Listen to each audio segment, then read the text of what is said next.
Hello and welcome to Beyond Freud. So this video is going to be a continuation to the first, where I introduce Darren Leader's book The New Black and discuss the first chapter as well. Over here today we are going to discuss the second chapter, but the first part of it. So I've divided the second chapter into two parts so that the video is kept short and the second part of it is given the space that it deserves. In the first half, we will be discussing how the psychoanalytic community responded to Freud's paper, Mourning and Melancholia.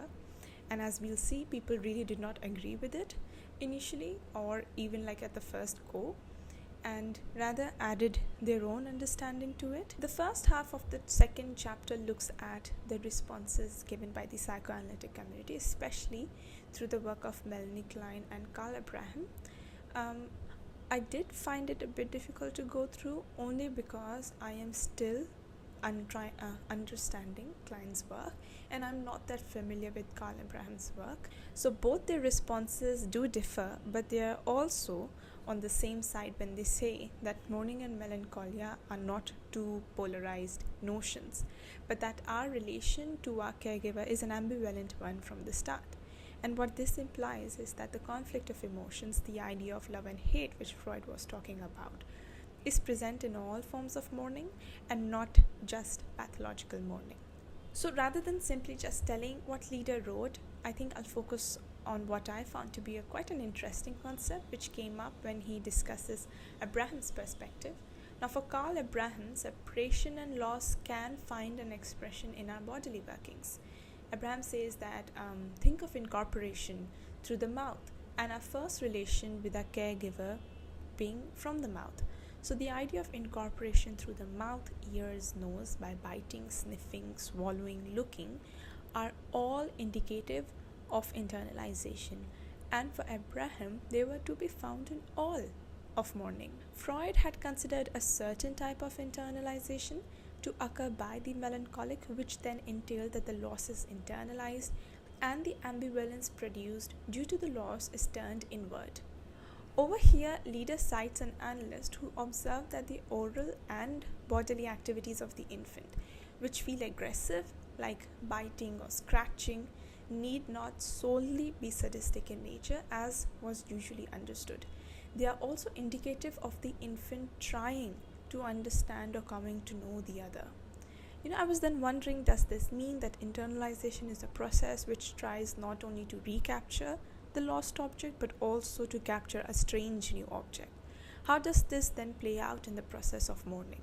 One can understand by adding to this Abraham's lens as internalization being a crucial process in our taking in of things, and in the mourning process not having a purely sadistic role but also to keep what has been lost. What mourning also includes, as stated above, is ambivalence, which for Abraham was in all forms of mourning again. In the internalization of the loss, our relations with the very first object, the mother, are brought to the forefront.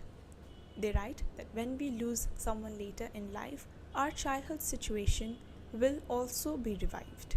Now, Klein's work on the mourning process has as its foundation her notion of splitting and the capacity for concern. She notes that a loss revives all the earlier losses and these have to be worked through before coming to the recent loss. Leader writes, mourning for Klein means that the straits of the depressive position will have to be run through with each significant loss we experience.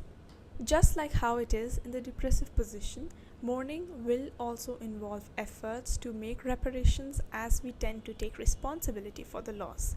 A loss revives our earlier anxieties about injured and damaged objects, and the self-reproach which occurs in this process reveals, in the author's word, a fundamental hatred of one's own hatred. Splitting also plays a role in how mourning comes into being.